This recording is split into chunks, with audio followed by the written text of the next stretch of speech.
Hello' guys, মই মানসী মোৰ অন্য এটি ভিডিঅ'লৈ আপোনালোক সকলোকে স্বাগতম জনাইছোঁ। যোৱা 16 তাৰিখে আমাৰ শহুৰ দেউতাৰ বছৰেকীয়া আছিল। তাকে কি ধৰণেনো বছৰেকীয়াটো পাতিলোঁ তাকে আপোনালোকৰ আগত শ্বেয়াৰ কৰিছোঁ। বিশেষকৈ ঘৰখনত সকাম এটা পতা বুলি ক'লে মাইকী মানুহজনী বহুত ব্যস্ত। তাৰ মাজতে অলপ কৰি কিছুমান ভিডিঅ' ৰাখি থৈছিলোঁ, তাকে আজি আপোনালোকৰ আগত শ্বেয়াৰ কৰিছোঁ। এইকেইদিন সময় পোৱা নাছিলোঁ কাৰণে আজিহে শ্বেয়াৰ কৰিছোঁ। আপোনালোক ভিডিঅ'টো অকণমান দীঘল হয়, তথাপিতো শেষলৈকে চাব, নিশ্চয় ভাল পাব। কেনেধৰণে আমাৰ ইয়াত বছৰেকীয়া পাতোঁ, কি কৰিলোঁ। এয়া বৌহেত আহিলে আগদিনাখনি তামোল কাটিলে, তাৰপৰা এয়া সকামৰ বজাৰ কৰি অনা হৈছিলে। শাক পাচলিৰ পৰা আৰম্ভ কৰি যিখিনি বজাৰ ইয়াতে আমি ষ্টক কৰিছিলোঁ, এইটো ষ্ট'ৰ ৰুমেই হয়।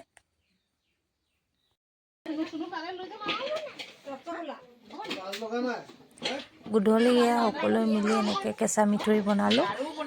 ভকতসকলে বিশেষকৈ এইটো মিঠৈ খাই ভাল পায়, সেইটো কাৰণে কেঁচা মিঠৈ এনেকৈ বৌ আহিলে, খুৰীহঁত আহিলে, সকলোৱে মোক সহায় কৰি দিলেহি। তেওঁলোকে বহুতখিনি সহায় কৰিলে, সেইটো কাৰণে সকামটো পতাটো অকণমান সুবিধা হ'ল। ৰাতিপুৱা এয়া ভকতো আহিলে, ভকতক আমি এনেধৰণেই শুশ্ৰূষা কৰিলোঁ। বিশেষকৈ ডাৱৰীয়া বতৰ আছিলে, তলটো অকণমান জেগিছিলে, তথাপিতো টিৰপাল দি পিনি ওপৰত এনেকৈ কাৰ্পেট পাৰি দিলোঁ। বোকা হৈছিলে অলপ, উপায়টো নাই, সকামটো পাতিবলৈ লৈছোঁ যেতিয়াতো পাতিবতো লাগিবই। যেনে এয়া প্ৰসাদ নাম সমলিয়ে, নাম সমাৰ পিছত ভাগত পঢ়িলে। ভাগত পঢ়াৰ পিছত এয়া প্ৰসাদ বিতৰণ কৰা হ'ল। কিছুমান ভিডিঅ' কৰিবলৈ অসুবিধা হ'ল। প্ৰসাদ দিয়াৰ পিছত ভোজৰ ব্যৱস্থা কৰা হৈছিলে, সেইখিনিও ভিডিঅ' কৰা নহ'ল। অকণমান এইবিলাকত লাগি থকাৰ কাৰণে অকণমান সময় নাপালোঁ।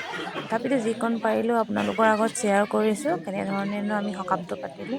যদি আপোনালোকে এনেকুৱা ধৰণৰ ভিডিঅ'বিলাক চাই ভাল পায়, লাইক কমেণ্ট শ্বেয়াৰ আৰু ফ'ল' কৰি দিব নতুন ভিডিঅ'বিলাক পাই থাকিবৰ কাৰণে। Bye bye.